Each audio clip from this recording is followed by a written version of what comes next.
We are back yet again at the thiccmaninc podcast, and it has reached the time of the year again where websites and journalists are making these arbitrary top 10 lists. So we here at thiccmaninc decide we are going to waste our time, much like these journalists and websites are, and make our own top 10 list, except ours will be correct. And starting things off, the number 10 team in the NFL, in my humble opinion, is the New Orleans Saints. And if Jameis was healthy, I'd have them at 1 after they defeated the Buccaneers, the reigning Super Bowl champions. As it stands now, they are without the best QB in football. And they are in a league driven by quarterbacks. Sure, Alvin Kamara is great, and Michael Thomas will be back very soon, but right now, it's not looking too good for the Saints. They're barely hanging on, and thanks to the weak NFC, they're going to make the playoffs, but I've got them at 10. I'd have the Bengals here, but they lost to Mike White, so they're off the list. I understand the Saints just won and beat the Buccaneers, who many would probably have had in the top 5 on their power rankings coming into this week. But who truly believes that if Trevor Siemian is at the helm, or if Taysom Hill is at the helm, that they are going to lead the Saints to victories consistently with probably the worst receiving core in the NFL? And Alvin Kamara is the only good piece of that offense. So I don't think going forward the Saints are going to be very good. And the only argument I could see for them being at 10 is that they beat the Buccaneers, and it's going to be a very short stay for them on the top 10 list, or anyone's top 10 power rankings, if anyone even has them in the top 10. So I think that is a kind of a crazy placement for me, especially since Jameis is out, and the fact that they have a loss to the Giants on their resume. Well, the presence of Jameis Winston in that clubhouse is a big upside for me. You saw him dancing on his crutches after tearing his ACL. That is a true leader and a true man among men. So,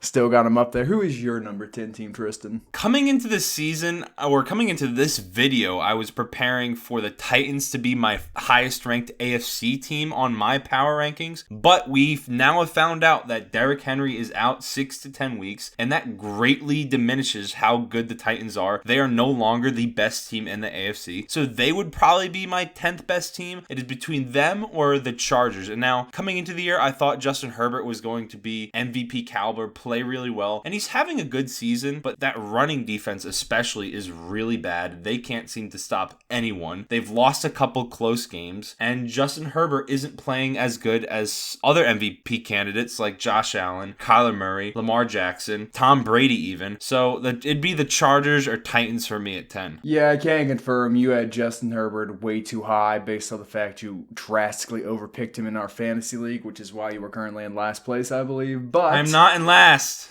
I'm in 9th. I don't hate this pick. I feel like you failed to mention Adrian Peterson, one of the greatest running backs ever, has been signed by the Titans, so I could see them being in this spot. They're a very well put together team. Their passing attack is very real, and Adrian Peterson is, of course, Adrian Peterson. So they're going to have plenty of success. They're going to make the playoffs. It's probably the 3 or the 4 seed in the AFC, but tough conference. What are you going to do? But number 9, I've got the Raiders. An elephant in the room. The team fired their head coach for some very not nice emails directed to certain NFL players and a certain NFL commissioner. And while the emails about the commissioner probably true, let's be honest, we know what Roger Goodell's about. You look at their record, you look at their wins-loss record, their offense has really been clicking, their defense is quietly good, and their only bad loss, in my opinion, is to the Bears, and that loss took place in the middle of the Gruden email scandal, so I'm kind of discounting that. Derek Carr looks like he could be an MVP, he has the reins of that offense, the receivers look good, Josh Jacobs is getting healthy yet again, so I think they're going to win the West. They're better than the Chargers, in my opinion. Yeah, I have the Raiders at 9 as well. I mean, they've only lost. This man looked at my list already.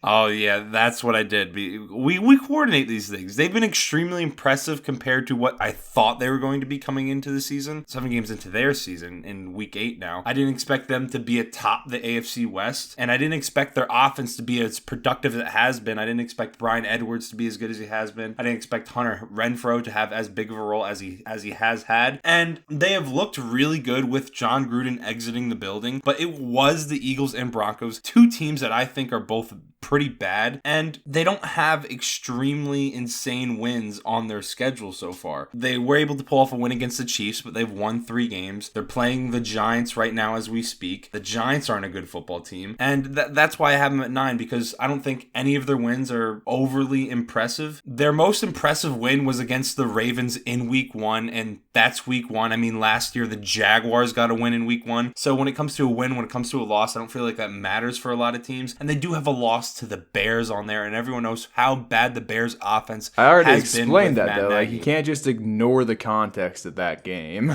Like, their No, I coach know, had I'm just one saying- foot out the door. I'm not dragging them about the Bears loss is kind of stupid. I still think they're the 9th best team in the NFL, but I feel like some people may be ranking them higher, and I just don't think they've beaten enough good teams to earn a higher ranking on anyone's power rankings. I don't know, man. There's draggery afoot, in my opinion. But speaking of draggery, number 8, I've got the Green Bay Packers. And don't get me wrong, 7 straight wins, very impressive. But every year there are these teams, you look back, the best example I can think of, the New England Patriots, the final year of the Tom Brady tenure, undefeated until very late in the season. Looked like a good team on paper, got smacked in the first round, turns out they were frauds. I don't care if they've won 7 straight games. Their impressive wins are against the Cardinals, and that's because AJ Green forgot how to play football, and against the Bengals because the Bengals kicker forgot why he was getting paid millions of dollars to swing his leg. On top of that, they almost lost to Jimmy G's 49ers. Like, this team is a few plays away from having 3 losses on their schedule. So I find it hard to put them that high on the list. The other teams have got to have them just have more decisive wins, and we all know A-Rod's out of there after this season. So there's not a lot of heart and drive he's going to be put in the playoff, right? He's not going to put his body on the line. He's not going to run for it on 3rd down, per se. You don't, I mean, I have the Packers. I have the Packers a lot higher on my list than you do, and you don't get to call the Packers frauds after laying into me that the Cardinals are frauds after they lose to the Packers. That doesn't sit right with me. I'm laying into the cards too, don't worry. Everyone's getting laid tonight except for you.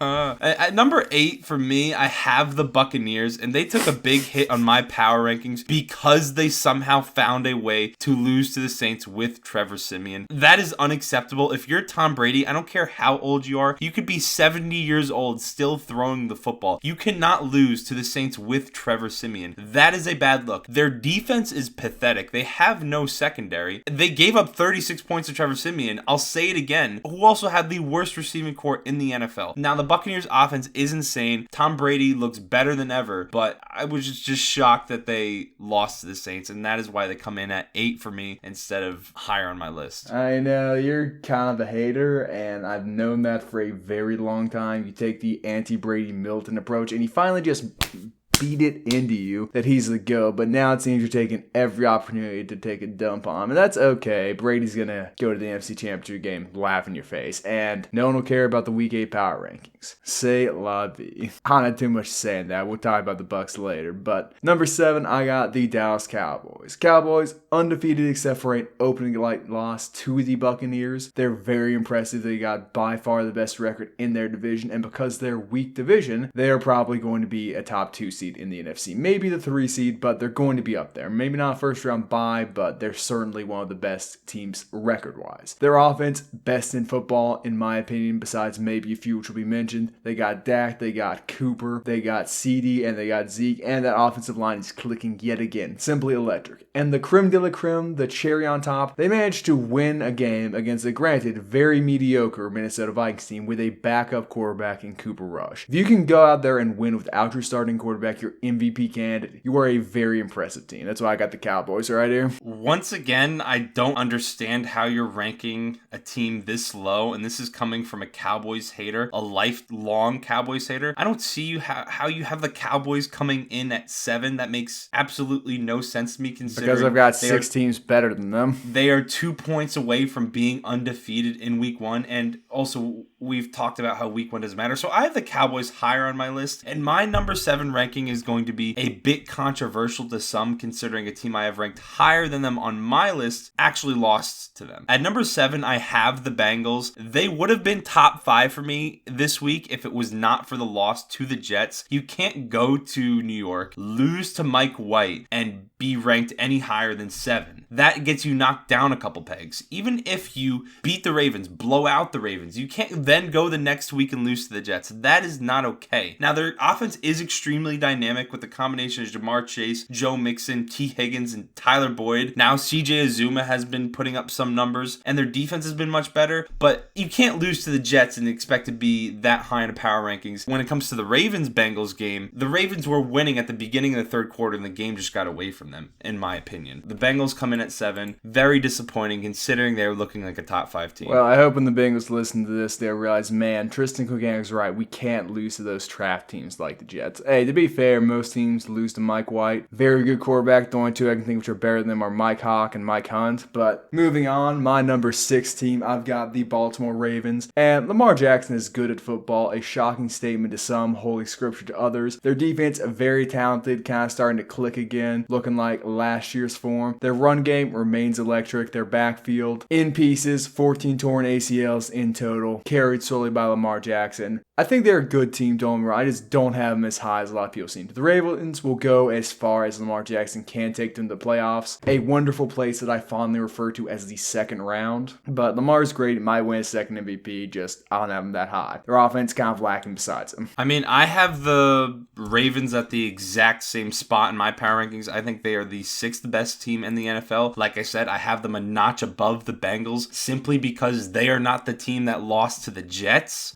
They're still atop their division now. They're 5-2. The Bengals are behind them at 5-3. So if they win this week, they'll be at the top of the AFC North again. Even though the Ravens have collected some losses this year, they lost to the Raiders in week 1. I've said it, I think 3 or 4 times on this podcast. Week 1 losses or wins, I don't think really show us much. And they now lost to the Bengals. Lamar is leading comebacks. He led the comeback against the Colts. He led the comeback against the Chiefs. And it always feels like they have a chance to win the game now with Lamar on the field. So that is why I think they're coming in at 6 for me. They're top the AFC North. I think they compete with any team in the NFL. They're 6 for me. Not quite type 5. There's one AFC team better than them right now. Once again, Tristan peaks at my list, gets it right. My number 5 team, and this is going to seem a little bit low to some, I've got the Cardinals, and there are 2 real issues with the Cardinals. First off, that loss to the Packers. That's more so on AJ Green, the individual, than the Cardinals, the team. Their undefeated season, up in smoke, tomfoolery afoot, c'est la vie. But this team should have lost a lot sooner. If the Vikings kicker hits a 40-yard field goal, this team does not remain undefeated for very long. And if you're in a game with the Vikings, a bad football team that close, and it comes down to that, I have very little faith in you. That paired with the fact they lost their emotional leader in J.J. Watt, I just can't move him up that high. I think the J.J. Watt loss is just as big a locker room effect as it is going to be an on-field effect. But the Cardinals, they're going to regress. They're not even the best team in their division anymore.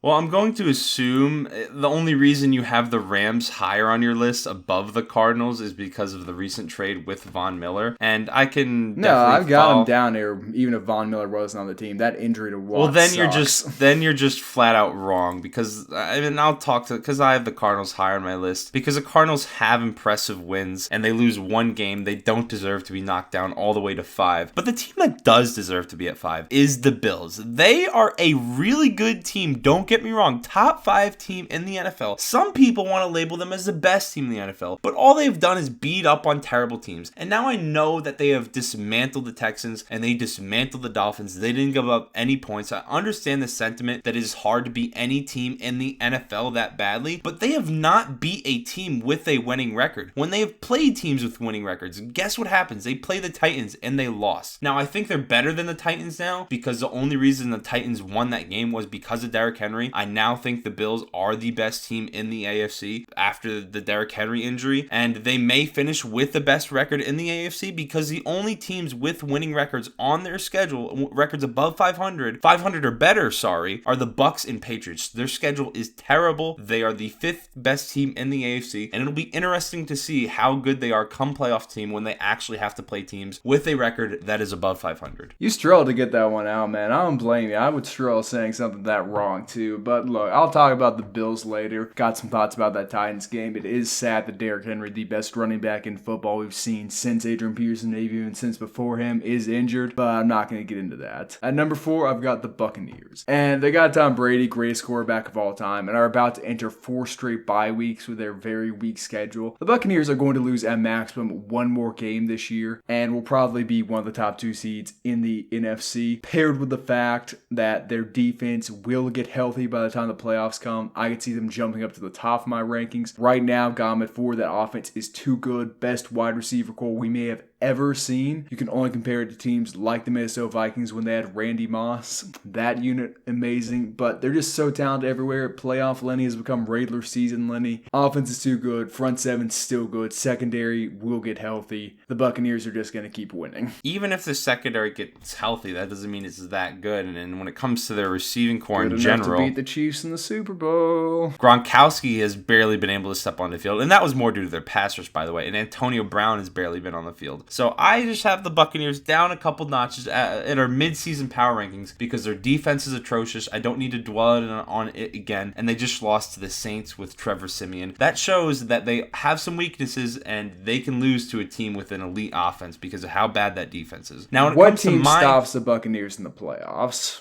in the NFC? I think any of the teams I have ranked above them in the NFC. What an opinion.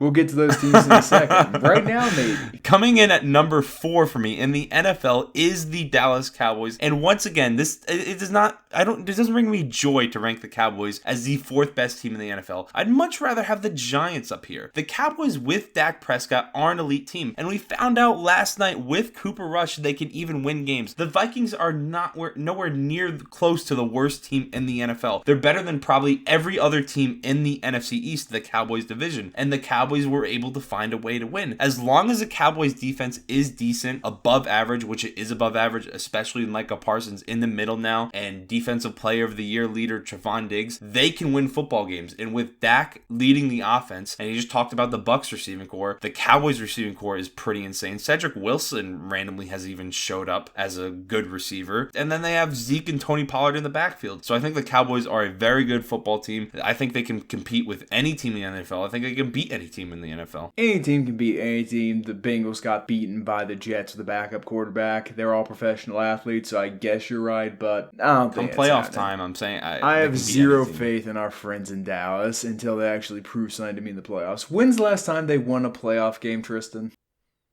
Exactly. Playoff game. Silence. I believe. He's going on Google right now to try and seem smart. Nothing you could look up will make you seem that smart, pal. Compost. No faith in close games. I'll be honest with you on that too. Granted, they beat the Vikings in a fairly close game, but they're the Vikings. Vikings stink. My number 3 team in the NFL is the Buffalo Bills, and the offense is finally starting to click. If they let Josh Allen play the entire game, but hey, they get up by too much too quick, they take him out, rest him a little bit. Once they get healthy, once the offensive and defensive line heal up, they're going to be a problem. Josh Allen, very good at football, will continue his playoff career trajectory of advancing past the game he was eliminated the previous year and winning that next game. Bills are set for success. They are the best team in the AFC. And about the Titans game, looking at that, if the Bills played the Titans 10 times, they'd probably win those, let's say 8 of those 10 games. The only way the Titans beat the Bills is Derrick Henry has the best rushing game in the past 5 years. He had that. No big deal. Great players are going to have great performances. That's not going to be a regular thing. Players aren't going to have transcendent games against a decent Bills defense every single game. And their main obstacle, the Kansas City Chiefs, has taken themselves out of playoff contention. The Bills are the favorites to win the AFC in a lot of people's opinions, mine included, but I've still got 2 teams above them. I mean, I can't be as mad at you as I thought I was going to have to be. I was coming into this preparing for you to say the Bills are the best team in the NFL. Thankfully, you were not that delusional, so I'm not too worried about your placement of them at 3. Coming in at number 3 for me, I would have had, prior to the Von Miller trade, I would have had the Rams. I think after that trade, I'm slot the Rams up one more spot on my list, and I'd put the Cardinals at number 3. And I think the Cardinals, they still have an argument for the best team in the NFL. They have impressive wins. They did beat the Rams. But now we do have the question of how good Kyler Murray is going to be once he gets banged up. He's now dealing with a sprained ankle. And last year when he injured his throwing shoulder, it might have been a sprained AC joint. I'm not sure what it was. After Hail Murray, they went on to lose, what was it, like 7 of their last whatever, and they stunk it up. They stunk it up and missed the playoffs by a long shot. And when it comes to the game against the Packers, if there's not 3 turnovers, it's probably a very different game. If Rondale Moore doesn't muff a punt and give the Packers the ball on the 1-yard line, that's a big turning point in the game. If Rondale Moore doesn't let the ball tip off his fingers on a slant route and it's an interception, that changes the game. And then, like you said, if AJ Green grows a few brain cells and realizes that they're probably not going to run the ball, he's going to turn around and win the game with 12 seconds left. So the Cardinals are the number 3 team on my list. I think they are a very good team. I think if anyone calling them frauds is just delusional. Not frauds. Watt getting hurt, Kyler Murray getting hurt. They're kind of in trouble. They're not going to be a Super Bowl favorite in my opinion. But you've got the Rams at 2. You've been peeping at my list yet again. You got another one right. Good job. As much as I'd love to put the Bills at the 2 spot, the Rams going out and acquiring one of the best pass rushers in football to pair with the best pass rusher in football seems a bit unfair, in my opinion. The Rams have one of the best D-lines ever, and Donald might have 15 sacks to close the year out. They paired Von Miller with Aaron Donald. I don't think that has sunk in for a lot of people. Do you know what happened the last time Aaron Donald had another competent pass rusher next to him? Ndamukong Suh. Great defensive tackle, not as good as Von Miller. Aaron Donald had 20.5 sacks as a defensive tackle. He nearly broke the sack record. That is unprecedented. They went to the Super Bowl that year, and they might go to the Super Bowl again this year. Their offense is amazing. Matthew Stafford has been known to transform into Stat Padford when it matters the most, but I don't think that's going to happen in Sean McVay's offense. They've got weapons everywhere. Their offensive line is healthy, and I just can't see any other team beating the Rams in the NFC, except for maybe one. Maybe even you haven't realized this at this point in analyzing the Von Miller trade. The Rams have gotten Von Miller, and now they have one of the best pass rushers of the last decade, 2 of the best pass rushers in the last decade, in Aaron Donald and Von Miller. And on the Rams team is Leonard Floydsill, who has 6.5 sacks this year. So now they have Von Miller. We know his history. They have Leonard Floyd, who has 6.5 sacks this year, had 10 sacks last year. And then we have Aaron Donald, who's won Defensive Player of the Year 3 years in a row. That is a defensive line and pass rush that is unreal. Like Isaiah said, one of the best we've ever seen. And then in the secondary, they have Jalen Ramsey, one of the, if not the best cover corner in the NFL. And when it comes to the offensive side of things, I didn't expect Cooper Kupp to look like a top 5 receiver. He's looking like a top 3 receiver, really. And then there's Robert Woods, who maybe at some point he needs to step up big, which I think he can. And I'm a big believer in Darrell Henderson. So all around, they are a very good team. They only have 1 loss on their resume, which is the Cardinals, the 3rd ranked team in the NFL, who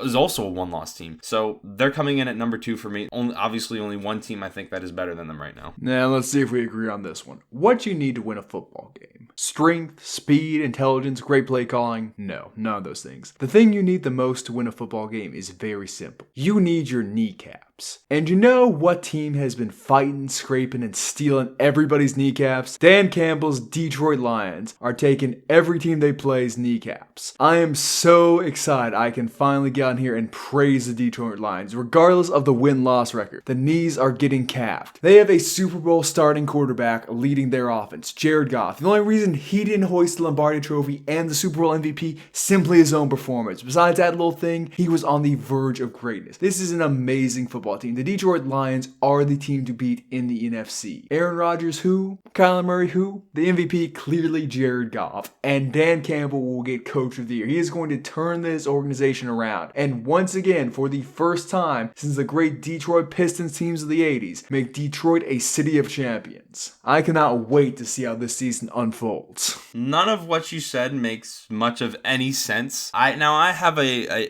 best team in the NFL, and then I have a most dangerous team in the NFL that I'm going to bring to you right now. And I'll start with the best team in the NFL. I think the best team in the NFL is the Green Bay Packers. Their 1 loss came in week 1. I understand that they got blown out by the Saints, but since then they've ripped off win after win after win. Against the Cardinals, they were able to get a win without 3 of the 4 starting receivers on the field, and Aaron Rodgers looked like he did during his MVP season. They also beat the Bengals, who have looked like a top 10 team this year. And the Packers are a team of frauds. You know what their knees are looking like? They're looking pretty rough after that week 2 game against the Lions. Their knees not intact. They will not be able to hold up in the long run. Week 1 matters so little to me that I'm very close to even calling them an undefeated team. They just keep on winning no matter how many injuries they're stacking up, as long as Aaron Rodgers are on the field. They are the best team in the NFL. They can beat anybody at any time, especially come playoff time. And how is Aaron Rodgers going to throw a football if he doesn't have his kneecaps? Explain that to me. He still has his kneecaps. Not for long. He's going to play the Lions again. Those things are going to be gone. He eluded them last time. Not again. Dan Campbell's boys are coming for those things. Well, they haven't been coming for kneecaps all season considering they have 0 wins. But do you want to hear the most dangerous team in the NFL, Isaiah? I cannot imagine there being a team more dangerous than one which bites off the opponent's kneecaps. But go ahead, lay it on me. The most dangerous team in the NFL is the New York Giants. And they have very sneakily been winning some games. They've won 2 games. I know it's only 2 games, but they have won those games. And they are the most dangerous when it comes to beating teams with winning records. I mean, they found a way to beat the Saints, who beat the Packers, who only have 1 loss. Now, I know I kind of contradicted myself with saying that loss doesn't matter. But if there's one thing I can say about the Giants, they win games they're not supposed to. I mean, they obliterated the Panthers, who are 4-4, and they beat the Saints, who are 5-2, yet find ways to lose to the Broncos, pathetic Falcons, and even worse Washington. If I am any other team in the NFC and the Giants figure out some type of way to get to the 7th seed, we never know what record that's going to require considering we're only in the 2nd year of having 7 teams make the playoffs. I would be very scared because the Giants find ways to win games against teams they're not supposed to beat. They were supposed to beat the Falcons. They were supposed to beat the Broncos, or at least be in a game with them, and they were supposed to beat Washington. Right now, as we speak, the Giants and Chiefs are tied 17-17. The Giants aren't supposed to compete with Patrick Mahomes and Tyreek Hill. So they're the most dangerous team in the NFL, Isaiah. Tristan, what you fail to understand is that even the New York Giants, a dangerous team, a sneakily bad but sneakily good team, cannot function without kneecaps. They are lucky to avoid the Lions, but if we're talking about improbable playoff runs, I think our friends in Detroit might be paying them a visit. And they're just going to keep taking kneecaps. Do we have any question of the week this week, Isaiah? Is there any enlightening question you want to bestow upon me? Is the best suited to play without his kneecaps? There is a correct answer to this. Big Ben. That was not the correct answer. Damn it. Not even close. I just tried to think of somebody who doesn't look like they have kneecaps. Now, I'm pretty sure Dion Lewis. I could be wrong about this. I think it's him. I could be wrong. There's some NFL player out there who doesn't have kneecaps. Well, there's Hines Ward who doesn't have an ACL. Now, I know he doesn't play in the NFL anymore. But I know if I can track down that player's name, that sworn enemy, that natural counter, that true opponent of the Detroit Lions, if I can find out what team he's playing on, I'll move them above the Lions in my power rankings. But hey, until that mysterious warrior appears, Lions reign supreme. That's all I've got for you. Subscribe to our YouTube channel all the way up to 106. We'll see you next time. Peace out.